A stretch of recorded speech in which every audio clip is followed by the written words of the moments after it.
তো একদম রবিবারের সকাল সকাল কিন্তু বাজারে চলে গিয়েছিলাম মাছ আর মাংস কেনার জন্য।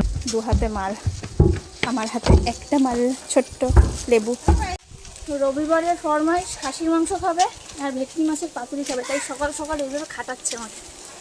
আজকে কিন্তু আমাদের খাসির মাংস হবে আর এদিকে কিন্তু ভেটকি মাছের পাতুরিও হবে। আর এই ভেটকি মাছটা আমি রেখেছি এটা থেকে ফিশ ফ্রাই করব বলে।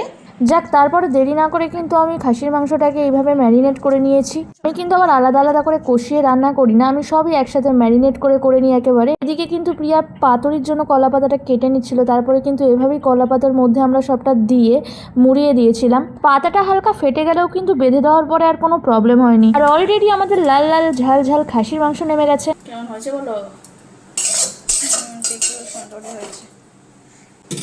আর ওখানে বসেছে এটা ভেটকি। হ্যাঁ, এই বুদ্ধিটা বার করলাম।